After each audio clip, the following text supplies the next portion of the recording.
we're not as tough as.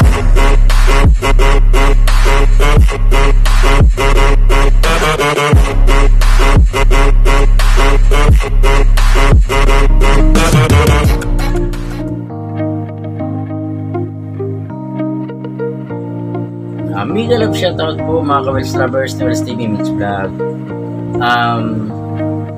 May content lang po ako na aking alaga na isda, koi at saka yung goldfish.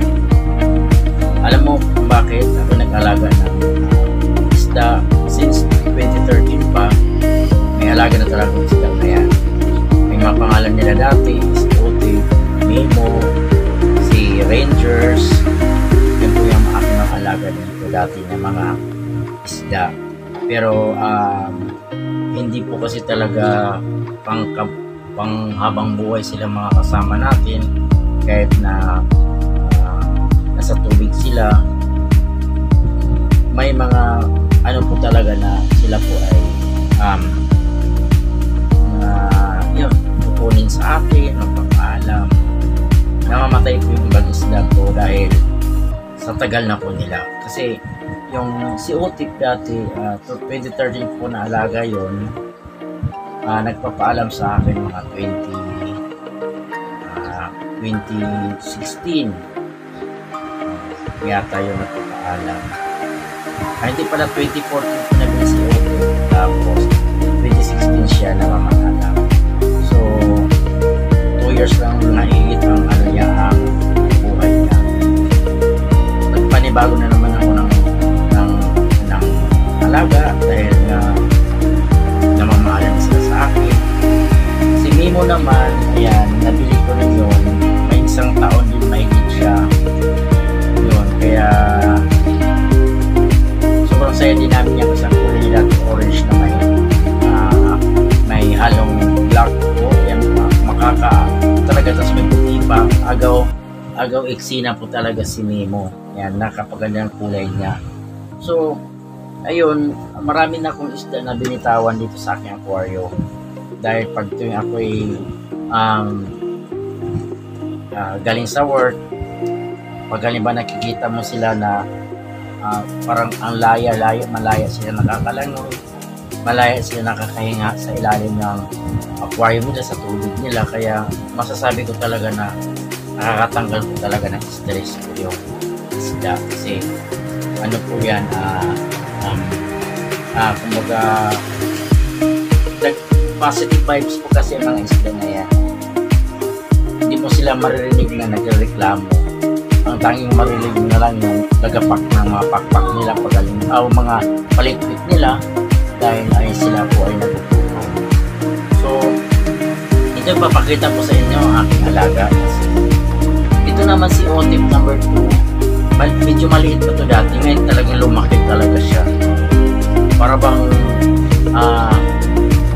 yung ano ba talaga yung habitat niya dyan sa ilalim ng aquarium, kumbaga napakagaan, kumbaga napakaano ng positive vibes niya sa mga kasama niya. Kasi siya lang talaga ang lumaki ng masasabi ko talaga na siguro kulang-kulang may 1/4 ang kilo nito, kaya higit 1/4 kasi malaki po talaga siya. Dati ganun silang kaliit.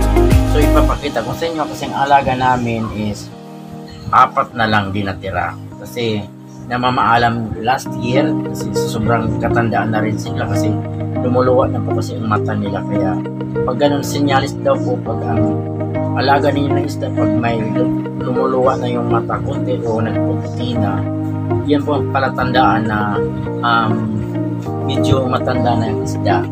So ngayon ang alaga namin, may Mimo naman ako number 2, yung orange. Si Otip itong yung malaki. Ayan. Tapos ito po si Serena number 1, Serena number 2 yung may black siya. Ayan. So itong si Otip kasi napaka-sentimental value po ng pangalan niya kasi yun po talagang unang nawalan ako ng isda dati sa aquarium na kasi nagkaroon po kasi ng burnout. Hindi namamatay ko. May ilaw. So ang ginagawa ko naman ngayon, bumili ako ng oxygen na artificial, kumbaga ilalagyan ng battery. Nasa taas po yung aking artificial po na oxygen kung just in case na magkaroon po ng burnout, bibilhan ko na ng battery. So papakita ko sa inyo ang aking alaga. Ayan po yung aking mga alaga. So yung buhangin na yan po ay nanggagaling pa po sa Hinatuan, Surigao del Sur. Yung buhangin na yan, dala po namin nung nagbakasyon po kami sa Hinatuan, Surigao del Sur. Malayo po ang pinanggalingan yan. Kasi nga ho, nakadala po kami ng buhangin dahil nagbarko po kami. Pero kung nag-aeroplano siguro kami, kasi sabi nila bawal daw po magdala ng buhangin. Katulad sa Boracay po, pag halim magdala ka ng buhangin nila, ipinagbabawal po sa aeroplano. Kaya kami, pabor po sa amin at saka chance namin talaga, dahil kasi dati wala po yung buhangin yan. Tanging glass lang po talaga yun, wala silang ano. So ang ginagawa ko naman, yun, nagdala ako ng buhangin galing sa Surigao del Sur. Ayan. So ayan, kumbaga yung buhangin na yan nasa beach po ng Hinatuan. Shout out po sa Mawis Beach Resort. Yan po sa Hinatuan, Surigao del Sur. Ang Mawis po talaga white sand din, parang Boracay din po yung mga sand nila. Kaya dati marami po yan. Kaya pero ngayon parang paunti-unti sila, kasi parang inaano nila sa bungangan nila, pinaglalaroan nila. Ito po, yan po yung malaki. Yan po, yung malaki, yan po si Otep. Ayan. Ito naman si Mimo. Yung Mimo namin dati, malaki po yun, si Mimo. So yun po si Rina, yung isa, yung all yellow, yung sa kabila, yung maliit. Ito naman yung Rina number 2, yung may black na, ayan po, ayan. Ayan, yung may black, ayan. So ang kinagagandahan ko lang kasi para bang ang layo-layo nila lumangoy. Ayan po, napaka ano po talaga nila lumangoy. Yung wala silang kumbaga takot na sumisid sa ilalim dahil nakakahinga sila. Yun po yung ano po sa mga alagang isda talaga. Yung makikita mo talaga yung pagmuya nila. Ayan. Kasi ito parang ano kasi ng reflection po kasi ng buhangin, kaya hindi siya masyadong malinaw, dahil ang buhangin po kasi parang, although hindi po talaga siya white, parang yellow. Kaya ang reflection po ng ilaw din sa tubig, ayan po, medyo yellow. Tapos yung alaga ko din medyo yellow, kaya yung tubig parang yellow na rin. So dito lang po yan sa amin. Ito po kasi yung mo po sila, parang ang laya-laya nila, parang sa ibon pa, ibon man may layang lumipad. Ito naman sila, isdang malayang sumisid sa ilalim ng karagatan. Ganon. Kaya yun po, tuwang-tuwa po ako sa kanila. Ayan, yun po yung binili ko rin na parang dati dalawang ano yan, yung kumbaga artificial na damo sa ilalim nila. Pero yung isa kasi dati parang tinutulak nila, kaya nagsasama-sama na sa gitna ng parang hindi na sila nakikita tuloy, kaya nawawala yung ganda nila, kaya binawasan ko ng isa. So mayroon pa nga dyan dati yung parang statue na illegal fishing dyan sa ilalim na yan, may binili pa ko dati. So itong aquarium na to, pang apat ko na yata ito na palit sa kanila, kasi pag halimbawa kasi dati, hindi kasi doon sa kabilang mesa ko pa dati, hindi yung mesa hindi flat po, hindi flat yung mesa, para bang talaga siya yung ayun, yung parang talaga yung tinatawag natin na may lundo, yung parang kaya pag halimbawa pag tumatalon si Otep dati, sa sobrang lakas ng impact ng niya, parang nag-crack. Kaya yun, nagpalit na naman kami. Tapos yung misa naman na namin, yung aluminum, bigla na rin kasi yan parang biglang tumutunog, kaya nag-crack na naman. So another naman po kami ng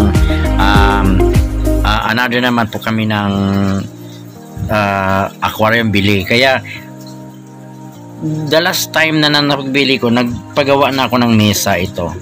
Itong pinamasilya ko talaga na ano naman po talaga yung ano natin, aquarium, good vibes po talaga ito. Kaya kayo mag-alaga na rin kayo ng inyong aquarium. Yun. Pag may mga, kasi ito po ay pangpaano talaga din ng ano natin. Yun po. Kasi sabi kasi nila pag halimbawa po may mga aquarium kayo sa loob ng bahay, good vibes po yan, positive vibes po yan. So kaya ako hindi ko natigilan na nag-ano ng ano talaga ng galaga ng aquarium. Kahit si Mrs. po yung tagalinis, tagalaga, nagpalit po talaga dito kasi every week talaga ito nililinis po kasi pagkain din nila pag halimbawa nababad na po dyan sa tubig, may tendency din po na mag-iiba ang color ng ating water na yan. So minsan naiipon doon sa bugahan mo ng sa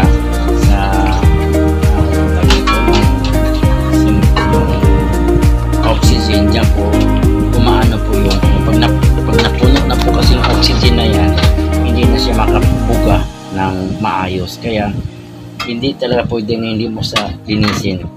Pag papakainin mo naman siya, dapat kunti lang, kasi pag halimbawa naman madami, pag hindi naubos, yun po magkakaroon din po siya ng yung natutunaw po yung mga pagkain nila, kasi floating po yung ano nila, yung pagkain, hindi po yung lumulubog. Kaya yan. So yun na po ang tips natin sa mahilig po mag ano ng ating mga aquariums. Yan po, kahit simpleng aquariums lang po, kahit maliit, basta may kakaiba lang po dun sa ating bahay. Ayan.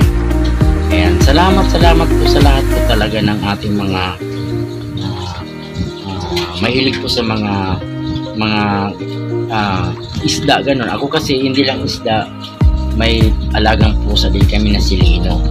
Kaya pag halimbawa yung vibes ko kay Lino sa pusa namin, nahati din dito. Kaya yon, salamat, kasi may buhay din sila eh. Kailangan din nila mabuhay. Kaya hindi natin maaaring kumbaga pag mayroon kayong alaga sa bahay na pinabaliwala lang, alagaan po natin sila dahil may karapatan din sila mabuhay. Ayan po, good night po sa lahat, and God bless po sa lahat po sa inyong lahat. Thank you po sa lahat po. Ayan po, sa hindi pa po nakapag-follow o nakapag-subscribe sa channel ko po, Will's TV Mix Vlog po. Ayan po, search down po din. Pakiclick na lang din po ng ating notification bells para updated po kayo. Thank you po, and bye-bye.